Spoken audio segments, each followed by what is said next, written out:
Scanning for audio.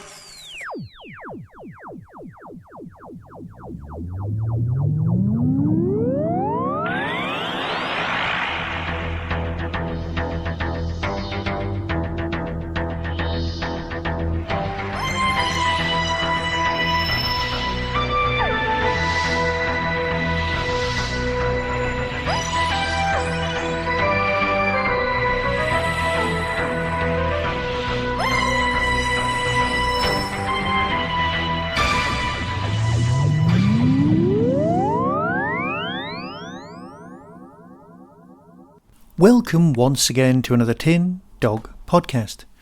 Yes, I know I'm a little bit behind, but I have been busy as well, you know. Yes, this is the bit of the podcast where I normally go, hey, remember, Villain in Venice is out. And of course, here's the thing. I did two covers. I did an adult cover and a kids cover because I thought the kids cover would sell quite well. It's a really vibrant colours. It's really well drawn. The lot, right? I think it kind of captures the essence of the piece. But I also did that adult cover. And weirdly, it's the adult cover version that's selling better than the kids one. Like I said, people are judging books by their covers, and that's great. So if you want to buy it, feel free. It's available on Kindle, Kindle Unlimited, but it's also available physical formats. I've kept the price as low as I possibly can in order to help you. Well, I don't want to make a fortune. Wouldn't mind, but what I actually want to do is just share my work with you. So there's links at the bottom of the show notes as well, Just click on those and they'll take you through. I know that some of the earlier show note links were taking you to a completely different edition, which was the wrong size, which is now just Kindle. But no, the new links take you directly to the proper editions that you can buy, and people have been buying them much more than I thought they would. So this is great. Okay, what we're here to talk about is Doctor Who, as well, We're here to talk about Pandemonium,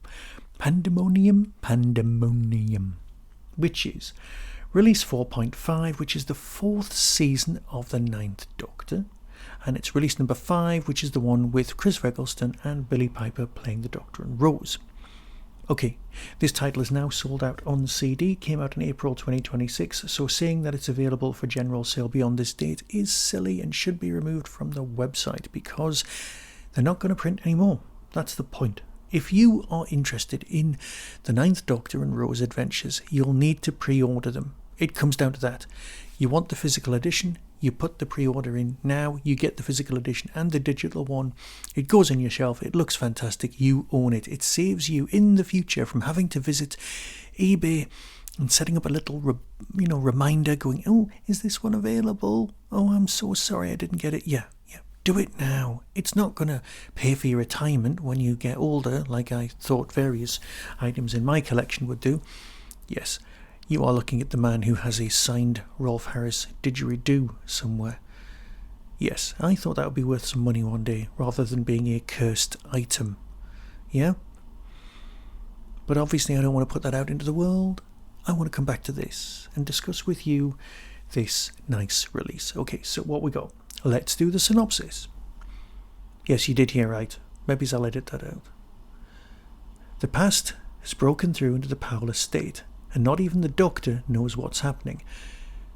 With more and more historical figures appearing, it's a race to figure out what's behind this before the past becomes the present and all hell breaks loose. Pandemonium is basically just the word used for the demons being out of hell, which is kind of a great word. It also means chaos, which is really what it is. Yes, we've got superb performances from Christopher Eggleston. We've got superb Billie Piper. And I know it's like 20 years since this happened. It's the 30th anniversary this month of the Paul McGann movie. Yeah, put that into perspective. In a few years' time, the same distance between Paul McGann and now will be the distance between Paul McGann and an unearthly child. And that will make everyone feel old. This one's been written by Catherine Armitage, who always does some great work. The Big Finish writing is just going from strength to strength. In all honesty, the standard of the writing that's going on here even in the episodes which are not throwaway but standalone, is better than anything that's been on TV since the end of the Capaldi era. Genuinely. If you want to bring Doctor Who back, the ingredients are already there. These writers have written great stories. Just cherry pick the ones that you liked and make them for TV. You know they are successful pieces of narrative. Okay, we'll just say it's a parallel storyline. And you know what? When I get around to reviewing the I still want to call her Dr. Ruth, okay? The Renegade Doctor. When we get around to reviewing her story, that one would make such a great TV adaptation. To be fair, just hire her to be the next Doctor. Skip where it's going in future, but you know what? I'll talk about that another time. What I'm saying is the quality of the writing has been exemplary. So damn good. If you're worried about the future of Doctor Who, just give up on TV. Stop worrying. Stop going, oh, is there going to be a Christmas special or not? Christmas specials ruin family Christmases. Right? That's the actual reality of it all. You spend all day going, is it going to be on? Is it going to be any good? What's it going to be like? Will the rest of the public hate it? Will there be a backlash? Is this the backlash? Am I the backlash? Am I the villain? Yes, all of that business. Oh, it's going to be another Russell story. What's he going to tell us to think this time? What's he not going to do? Well, how's he going to... And all of that business, right? That's just poison. That's fandom poison. See it for what it is. Forget it. Put it to one side. Embrace the big finish. Because they know what they're doing with Doctor Who. Yes, it's made by fans, but it's made by fans with love. Not worried about the extortionate budgets and stuff like that. Well, they are, but you know what I mean. Right. Let's get back to this review. And I'm sorry I've rambled, but you know what? After reviewing Doctor Who for 19 years by this point, you kind of know what you've signed up for when you're listening to this podcast. Story-wise, very good. And the extra character in this isn't just Jackie, who always is good. Camille's just superb. No, the extra character in all of this box set is the Powell Estate. They're all variants on a theme in the sense that they all take place near, around, or because of the existence of the Powell Estate. And it fits so well with this season 1 mindset. Because the Doctor's trying to make himself a better person. There might be the odd reference to Bad Wolf, because it's coming. There might be all of that loveliness. But in here, we've got characters who are dead, who are historically linked to this area of London, and they are making an appearance. Now, obviously, you've got the same problem you've always got with this sort of thing. You've got a small cast, but you've got a small cast on TV. You've got new characters that turn up. Well, do you think the new characters might have something to do with what's going on? Probably, because that's like the nature of the beast. But that's narrative structure, that's not just a small cast. Because if you don't introduce a character early on who's the villain or the good guy or the someone who'll help something through, then you don't know who they are and you're just watching it or listening to it going, well, who's that then? Why's this happened? What's going on? And the what's going on aspect is important to all of these. It was not as well executed last time with the junk shop demon thing. This time, the reasoning behind it all works. Now, I was interested with a certain pronunciation of a certain word halfway through a name of a shop. Now, I was thinking, oh, is that important? Can we come back to it? And I haven't actually got around to looking it up, so I'm thinking that's going to be incredibly important at some point. Or perhaps a red herring. We'll leave it there. The important bit is that, you know, when people talk about narrative and they just go, oh yeah, there's like characters and then there's narrative driven stuff, which one's the most important? And obviously the answer is they both need to work together like cogs in a machine to produce the end point of the actual story.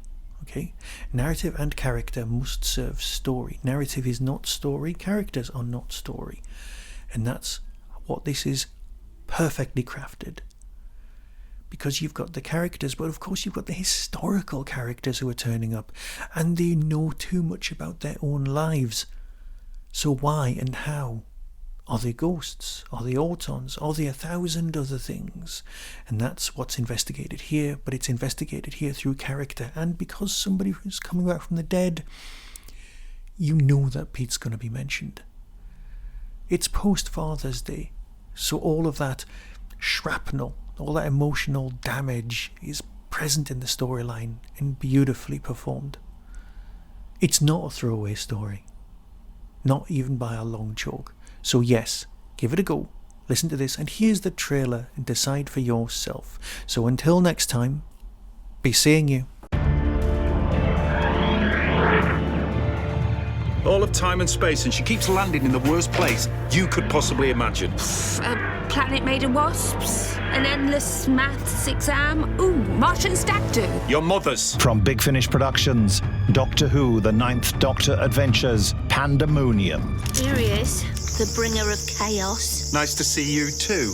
You'd better sort this out sharpish. The monks keep singing at 2 a.m. Samuel Pepys has drunk all of poor Mr. Ison's special wine, and this one keeps banging on at me about equal rights. I keep telling you, Edith, love, we've got the vote. Okay, so the estate is overrun by people from the past. How did they get here? When did all this start, Glenn? About 4 days ago. 126 people in 4 days. Hear that? Number 127 is about to arrive. Hiya, love. You all right? This place is full of stories. Oh, no. You put that down. You'll get someone killed. The blood of my people lies on your hands. You cursed our faith and stole our lands. But good Miss Tyler, this is my home. No, you're from 1666, Mr. Pepys. See? I did listen in history. Great Fire of London. For the last time, it was an accident. The most recent, a 20th century.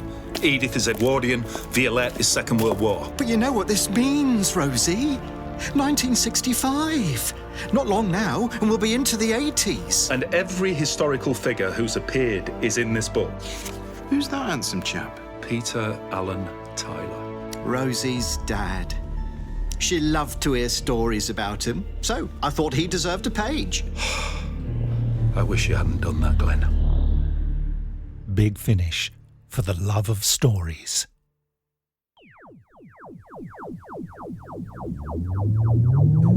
That was the Tin Dog Podcast. All topics discussed are the intellectual property of the copyright owners. No infringement is intended. Why not follow the show on Blue Sky at tindogpodcast.bsky.social.